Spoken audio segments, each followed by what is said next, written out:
Welcome to my channel. This is the Diamond Chrysalis, aka Divested Diamonds. This is divestment with purpose, and you have arrived.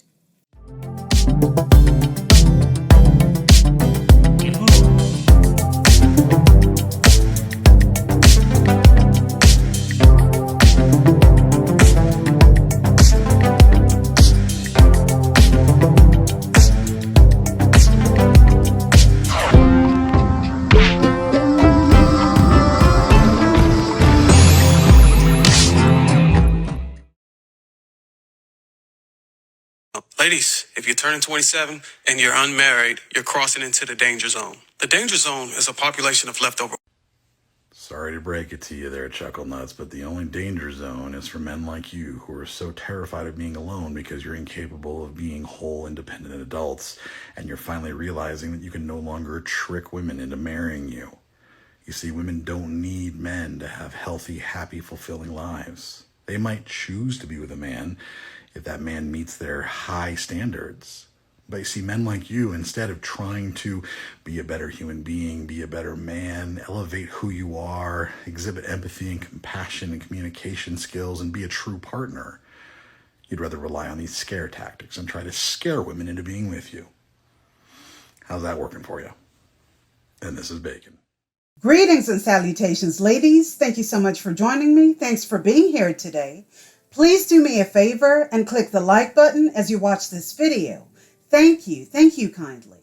In today's premiere, we're going to be discussing the shifting attitudes when it comes to dating and relationships in general, and why being single is turning into a peaceful option for a lot of women these days. We are also asking the question, what is wrong with being single?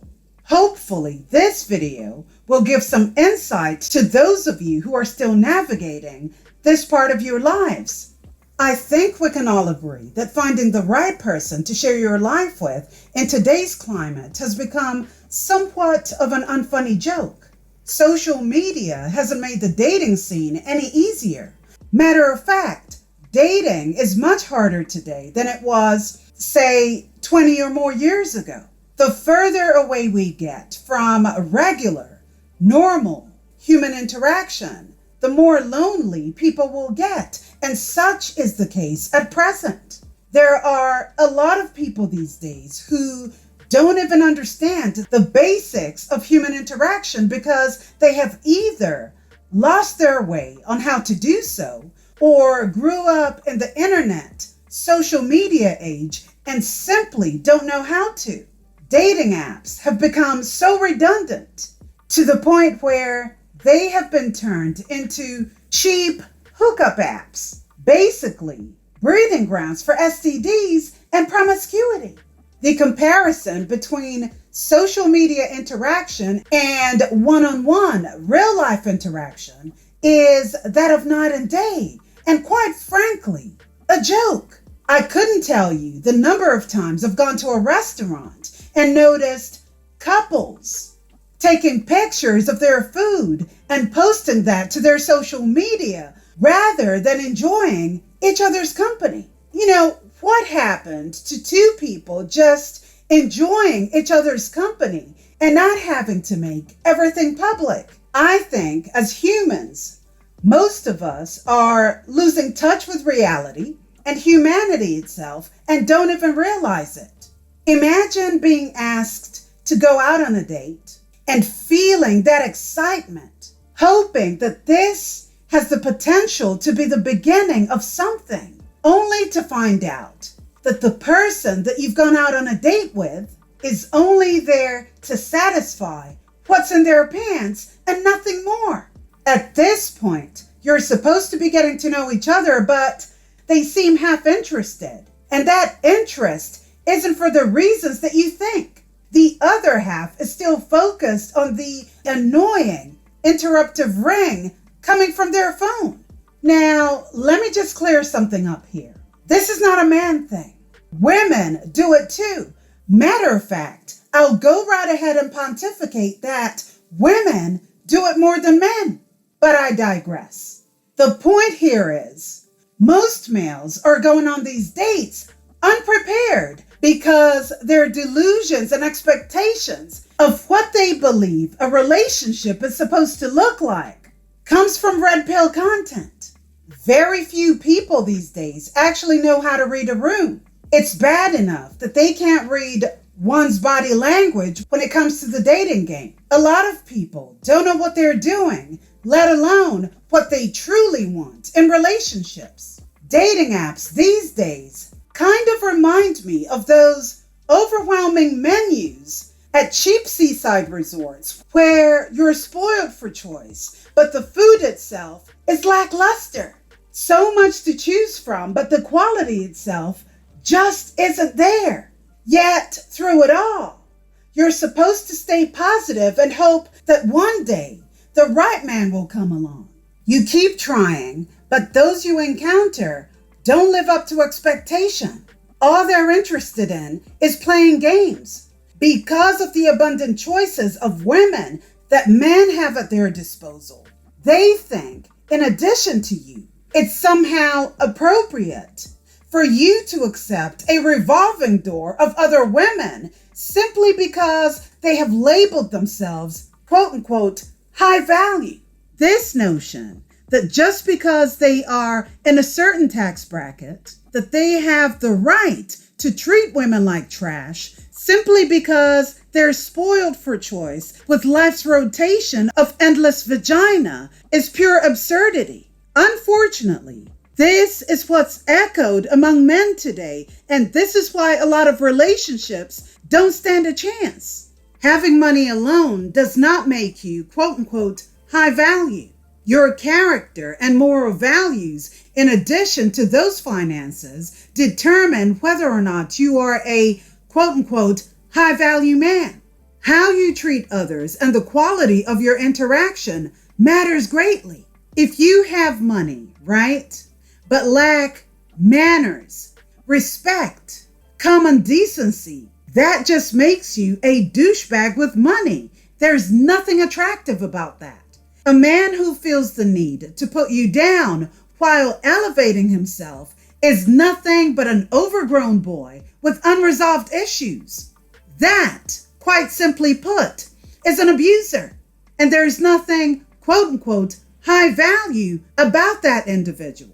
A lot of men today do not measure up to what they supposedly think they are because they lack common decency. Their elevated sense of self-worth and overinflated egos is really what's driving most of them to loneliness. They don't have what it takes and they don't know what it takes to run a household.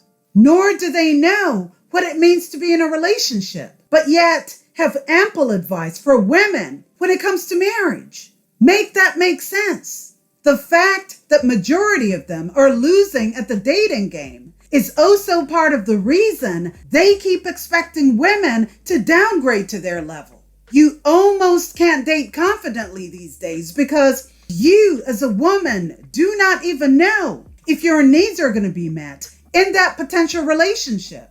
The sad thing is, there are some women out there who are desperate to have a man.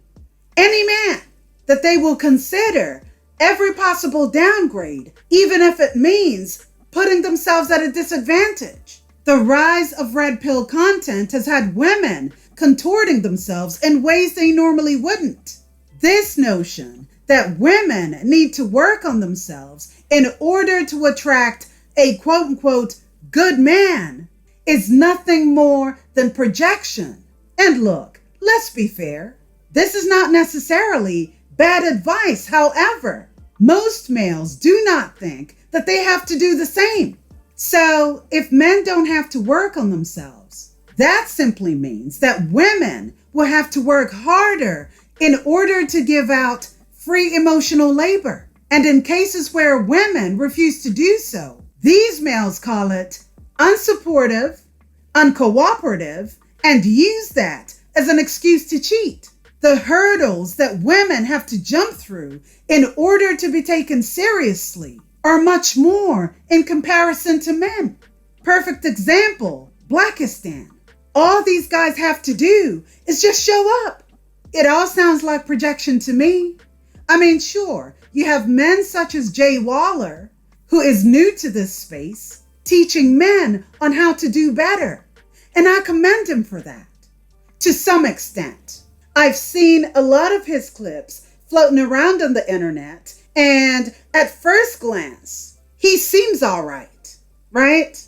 He's teaching men on how to self-improve. However, when it comes to relationships, you quickly realize he's just as boring, bland, and repetitive as the rest of them. He's also friends with Andrew and Tristan Tate, so that should give you insight into his character. And yes, I'm judging, because birds of a feather and all of that.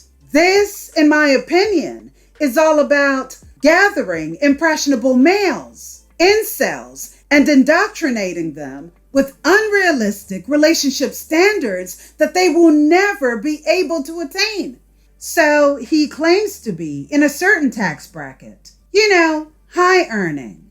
But as always, like the rest of these red pill content creators, he too is opposed to monogamy. He believes in being a provider as a man, that's fine, especially at a time when most men are looking for roommates that they can call a wife. Now, let's listen to what he had to say on the Whatever podcast, and I'll be back with the rest of my commentary. That lifelong love that you just I talked didn't about. say I didn't have family or children. I just said it was none of your business. Oh, I see. Okay. So Do you you- want to keep it private is what you're saying. That's Yeah. what I I said. understand. Justin has I enemies. might have multiple family. Oh. You never know. I might like family more than you. So much I have 5. Do you think that's a good thing to have multiple families? I think it's good if there's one dad and there's not a bunch of step parents involved, and the dad can be the hero, and those 5 families live a 10x better life than they would have otherwise. Yes, ma'am, I do.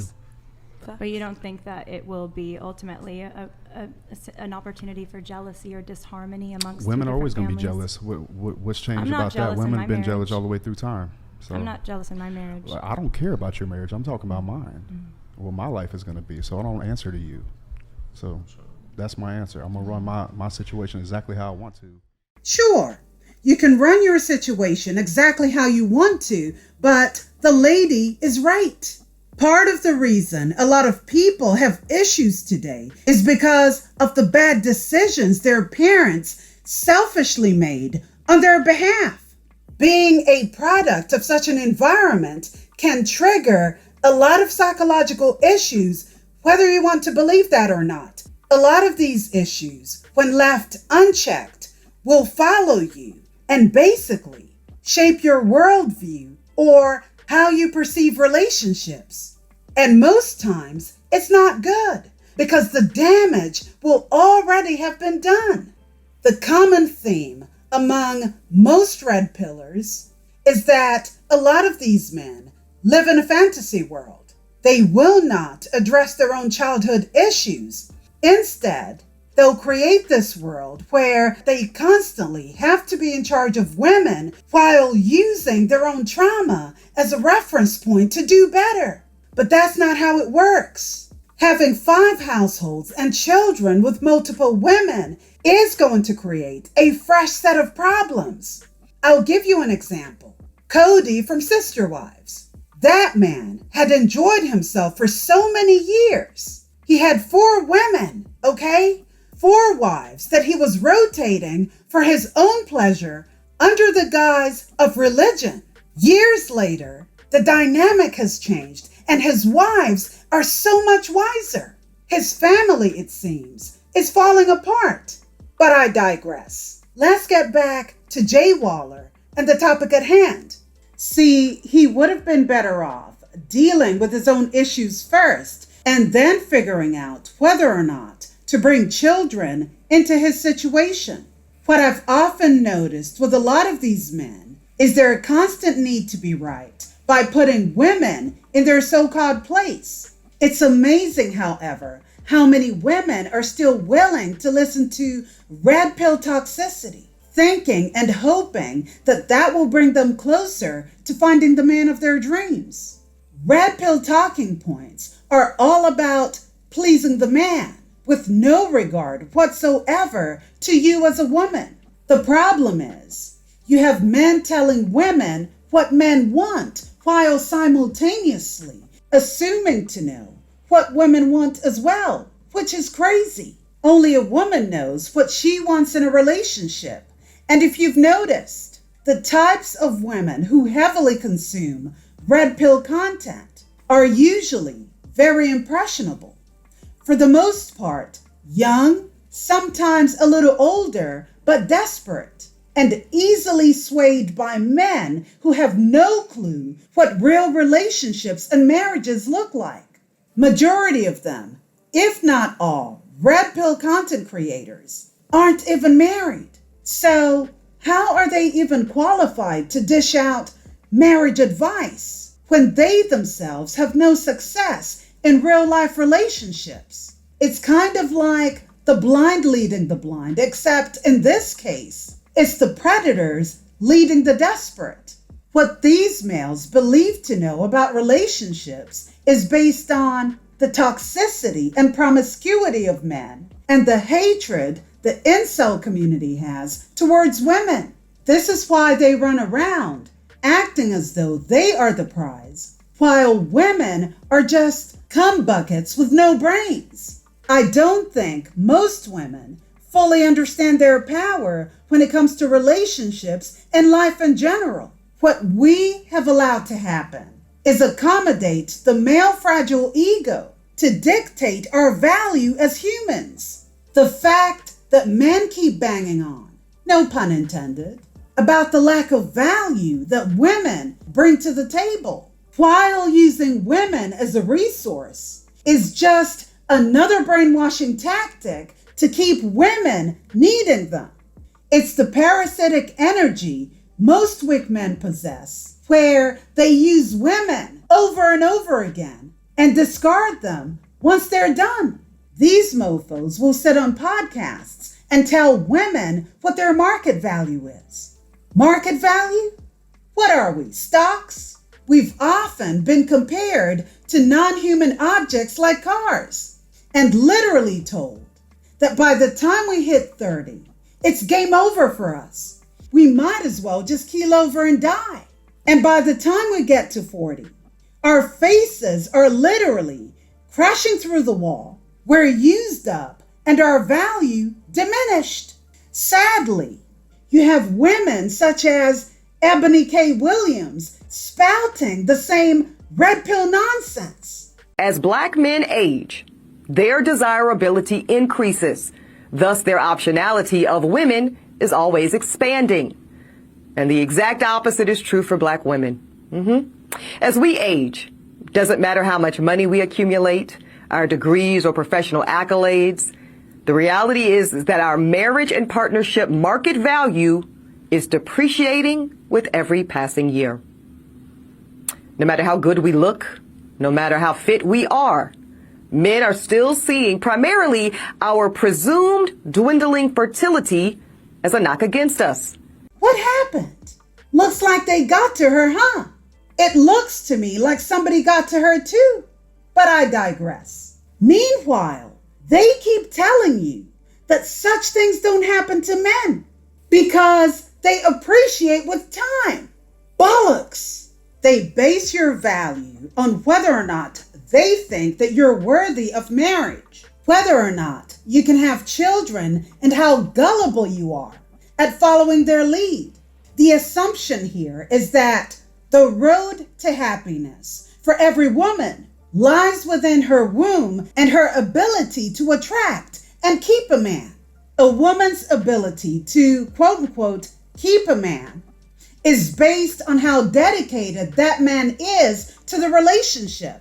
There's absolutely nothing that she can do if he feels entitled to do whatever he wants within the confines of that relationship. You can't keep anyone who doesn't feel like staying. You cannot keep anyone who does not respect the relationship. You know, it's true what they say. Men are from Mars and women are from Venus. Women at least make a concerted effort in getting to placate men by bending to their will. Pause. I'm not giving advice when I say that, because that's not a good thing, because it's part of the programming, the indoctrination of women that only benefits men. The reason I even mention that is to let you know that if the shoe was on the other foot, these males wouldn't give a shit. Most men couldn't give a fuck about women and what they need. That's the problem here. In most cases, a man's needs are all about personal gratification, self-importance, and nothing else. This is why they sit on podcasts telling women to endure pain and suffering when faced with abuse. Now, I'm sure a lot of you have seen this viral video, right? I've used it before in a previous video, but I will use it again for context, so forgive me for being repetitive. This is from the Whatever podcast, discussing the quality of relationships that these males would prefer. Pay close attention to the dismissal of women's needs and concerns. Let's take a listen. If there's someone that's very, very young and goes into a marriage and has kids when they're like 18, 19, 20, a year into the relationship, it gets really, really abusive. Even though it might be rare from what you guys think. It is. If it would happen, what would you recommend for those people? Would they divorce, or do you want them to keep going in the relationship? Keep going. You can't divorce, and that's not a real thing. Even though it might be like physically abusive? You got to endure. People are too... You want to stick in the People relationship? are just... I mean, look, people I'm gonna be nowadays honest. are just... For anyone that might be in that situation, what would you recommend? Okay, Endure. I'll tell Would you they what. give up I'll tell you what. Endure. It is such an extreme example that I can't give a prescription for what other people should do. What about if two people get married, they have a kid, and then the wife starts cheating? Do you think they should divorce? Absolutely. Jesus himself said in cases of adultery, divorce is So you think that permissible. divorce is worse than physical abuse? For the Or children... cheating, sorry. You think that cheating is worse than physical abuse? For the Sorry. children, yes. I think I'm not going to no, say this is divorce- worse. than divorce that. is I mean, worse I- for the I- children. You can't divorce. It's not a real thing. You've got to endure. Are those the words of someone who views you as human? Do you know why divorce is usually initiated by women? It's because of men such as these. Women in a lot of these relationships aren't looked upon as partners. They are seen as lesser than. These are the types of males who treat women like children. Hear me out. Dating women is the same thing as having a child or a puppy, okay? 1, they require most of your attention. 2, if it's quiet for too long, something bad is going on. 3, they have at least 3 to 4 looks that they're gonna give you to get what they want from you. 4, if you take them out in public, they're gonna want something from the store that you're at. A toy, so to say. If you do something that upsets them, they will be passive aggressive. They will purposely make sure that you see them move away from you and give you one of the looks to know that you are in the wrong. 5, you have to feed them, but you don't know what they want. You just know, they just get cranky and they just give you all these signs that they're upset and you just have to figure out what's wrong. They don't value women. They don't value women as adult human beings who are capable of making their own decisions. As far as they're concerned, a woman is and always will be second to a man. This is very prevalent with males who incorporate religion into their relationships. You'll never be a happy woman dogging your man out.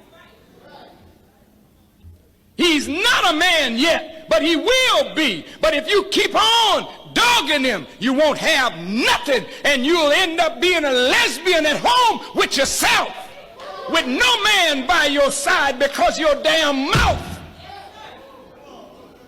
is what it is. It's a snake pit. And a man can't live under that because he got enough hell on his head as it is trying to function in a white man's world.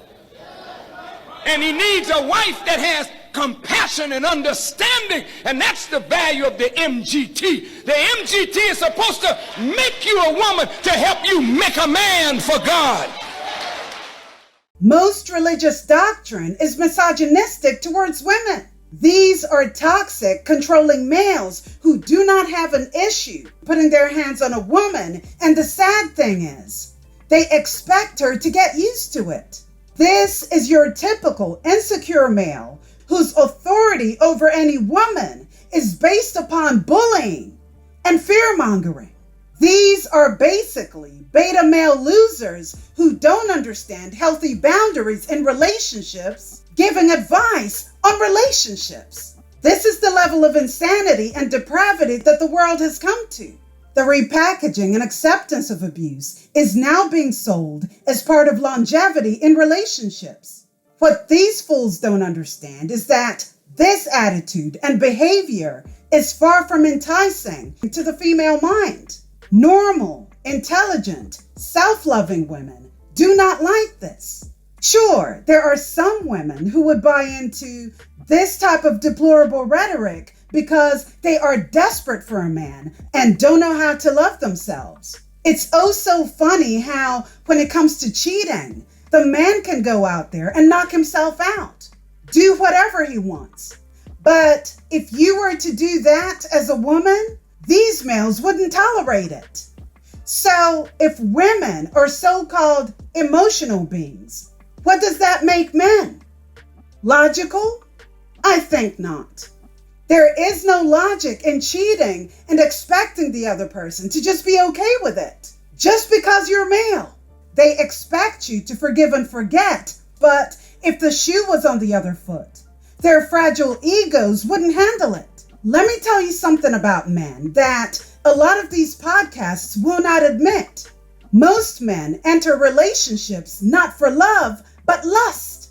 Once the lust has faded away, aka the honeymoon period, they then utilize other benefits of the relationship. Most males play the long game while women have the tendency to get stuck on feelings.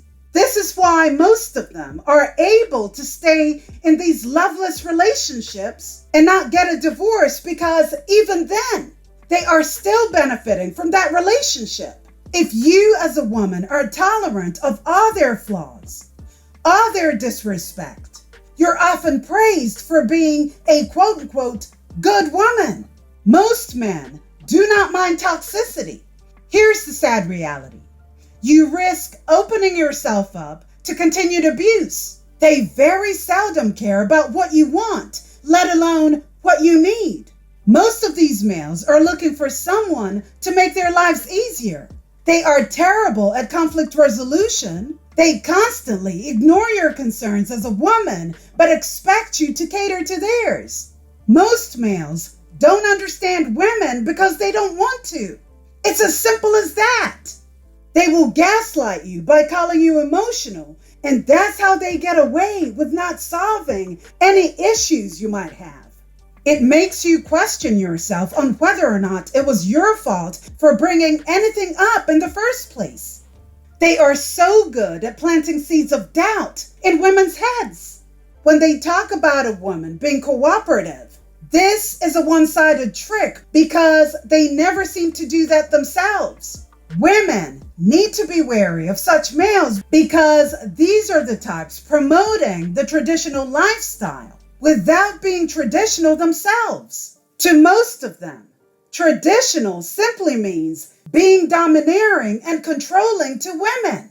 There's no respect involved. And once they start talking about religion and how a woman is supposed to be according to the Bible or the Quran, they are asking you to mute yourself to a state of invisibility. I've read the Bible, and I used to go to church as a kid. And even then, I often wondered why it was that women were always portrayed as the instigators of everything evil, while the men were made to seem like victims. There's a contradictory aspect to the Bible that, in some regard, portrays women as having so much power over men and are able to manipulate their strong minds, but yet encouraged to be docile by taking a back seat to the very men that were capable of dominating. Make it make sense. They make it seem as though men have no autonomy over themselves, and every time things go to shit, it's the woman's fault. And when these males talk about divorce being worse for children, well, it all depends. There are a lot of people in the manosphere / red pill community who are obsessed with this talking point. 2-parent household this and 2-parent household that. Listen, a child's life isn't always necessarily better because they come from a two-parent household. That's right, I said it. This is the myth that they keep hanging over women's heads to entice them to stay in problematic, abusive relationships. And part of the reason that they want you to stay has nothing to do with the kids. It has everything to do with male ego. And let me just point this out. Blackistan is different because these males are perpetual sperm donors who don't give a shit. They don't care about those children anyway because they don't view parenthood and family as important. They don't care. How to avoid child support? Well, one thing you can do is fake your death. Over 500,000 people go missing every single year. Why can't it be you? Or leave the country, but don't go to a place that fuck with the U.S. You need to go to Pakistan, North Korea, or Russia. Or go to prison. In my state, if you locked up for over 180 days, you don't owe that bitch shit. Or hook your baby mama up with a pedophile and then tell CPS. Or take the lug nuts off of her car, and then when she crashed, you file neglect charges. Or get the kid locked up. If the government cares so much about child support, make them pay for that motherfucker while he in juvie. Or, as a last resort, get you a lighter and hold the button down so the fumes are coming out. Put a rubber band around the lighter so that the button stays down. Toss that shit in your baby mama tailpipe. And then when she start up the car, boom, you got full custody. Game is game. A divorce for a lot of these men symbolizes failure. And this is not to say that most women don't feel that way. But since most men are wired to impress other men and not the women they marry, their main focus is perception. How do other men perceive them when the very image they're so concerned about comes tumbling down? When a woman leaves them, their concern is how it makes them look to other men. They're not concerned about you. They are usually pissed off at the fact that you embarrass them. That's how they see it. It never dawns on most of them that every single time they've dismissed you due to your concerns, that it puts a crack in your relationship every single time. Because of women's nurturing ways and the ability to diffuse situations, it never occurs to them that those concerns, the ones that are left unsolved or unfulfilled, will one day cause you to leave. They expect you to endure and stay for the sake of the children, even if it means being unhappy. They seriously count on that. They actually expect you to live through neglect, abuse, and toxicity for the sake of the children, when really, that's the last thing you should be doing. Raising kids in a toxic environment just to have two parents in the household is not beneficial for those kids. A two-parent household can only work when the parents themselves are able to get along. If you don't like your spouse and all you do is argue with them, how does that help the kids? The biggest mistake that a lot of parents make is assuming that kids do not know or understand what's going on. Wrong. They do. You're actually better off apart at this point because in the end, it works out better for those kids and their mental health. Divorce is difficult for all parties involved, but it's the best solution if the parents' relationship is broken, toxic, and abusive. What example are you setting for your kids when you are expected to put up with subpar behavior and treatment from someone who doesn't care about you or the mental state of your kids? If your kids are really what you're concerned about, you as a parent would want them to be raised in an environment that's less hostile. And don't think that just because they're kids, they are incapable of feeling the energy or stress that you two keep inflicting upon each other. Don't lie to yourselves. You shouldn't be surprised when your kids end up with issues or despise you due to what you put them through as children. Another reason a lot of these males want you to quote unquote endure is because it's not convenient for them to pay child support. What that does is it puts a number on the amount of effort that they should have been putting in. Most of these males have no idea how much things cost because you, as a mother, make it easier for them not to notice the reality of things. Most mothers will do everything possible to work with what they've got and find a way to make it last, which gives these males the illusion that raising kids is somehow easy. This is why you will hear some of these men say, well, I'm at work all day and you can't do ABC? What do you do all day? Meanwhile, you're trying your best to take care of 1, 2, or 3, and sometimes more children. Most of them cannot fathom that these kids have their own individual personalities and needs. Needs and personalities that have to be taken care of. They don't take into account the time, effort, and energy it takes to be there for these kids. The stress, emotional labor, and the fact that you have to show up for them when they need you. What is your son's birthday? No, that's a good one. That's a really good one because I don't know. You really don't know his No, birthday? I don't know his birthday. Do you consider you guys pretty close? Yeah. What is your daughter's favorite subject in school? Social study. Is that true? No. What grade is your daughter going into? 9th grade. What's the name of your daughter's school? Ash Creek Elementary School. No. River Creek. No. Something Creek. No. What color are your daughter's eyes? Brown. All right, let's look. That is incorrect. They're blue. I have a brown-eyed daughter, though. What is your daughter's birthday? May 17th. Oh, no, it's the 14th, and I don't know what year. Can you name your daughter's teacher? Mrs. Jones. Nope. Mrs.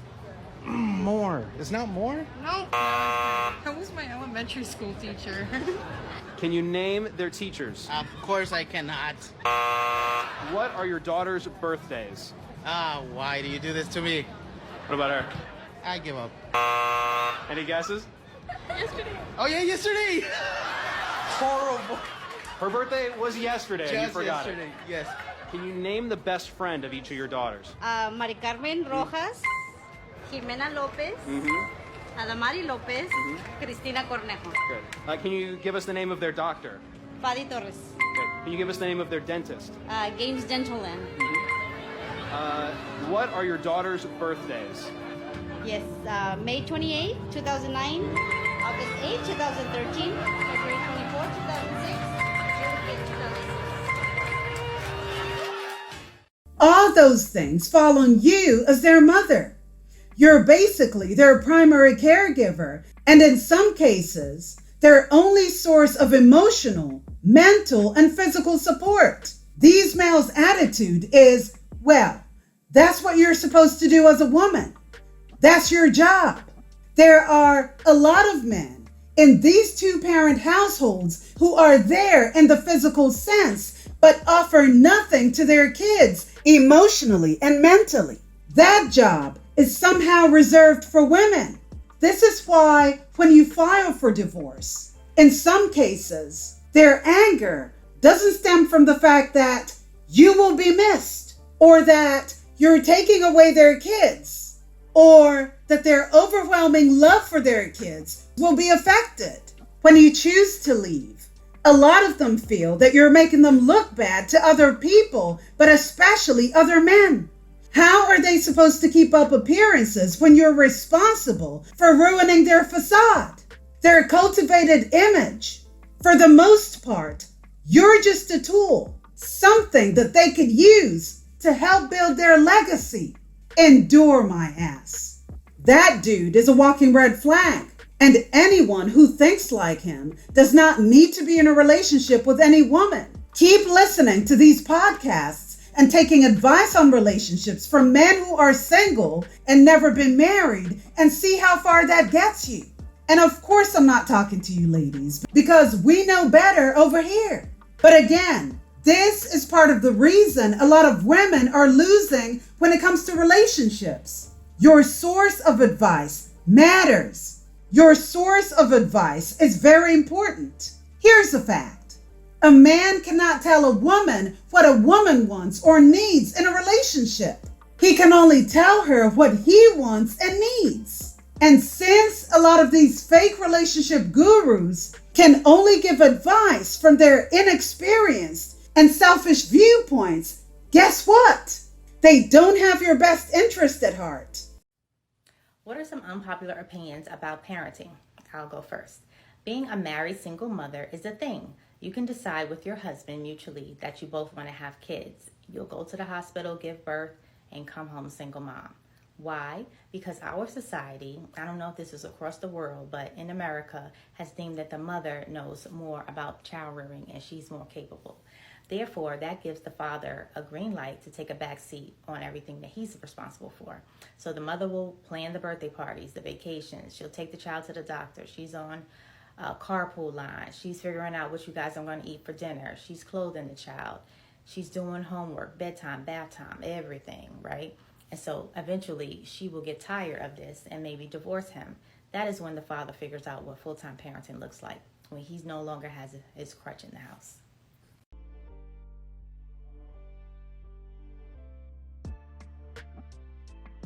It's great that you can get a job and pay bills. But if I gotta tell you every move to make as a husband and as a dad, you're a man-child. And I might as well just be single. Let me tell you why I keep doing these videos. Women, but especially Black women, have been bamboozled in more ways than one. We have been shamed into questioning our worth based on the male gaze and the male goalpost. The internet is full of bad relationship advice from those who have their own agenda, be it money or otherwise. I would like for us as women to think very carefully and wisely when it comes to how we treat ourselves and the types of relationships we cultivate, because it's very important for our overall function as adults. Find your tribe, as some would say, and stick to those who bring you growth and enlightenment. I would like for women to be intellectually and mentally stimulated by those they choose to listen to. There are far too many men and women, but especially men, giving advice based on their own trauma and inadequacies. And most women are either leaving uninformed, more confused, or subscribing to a cult-like mentality that, in the end, does nothing for you in the long run. This is part 1 of a 2-part video.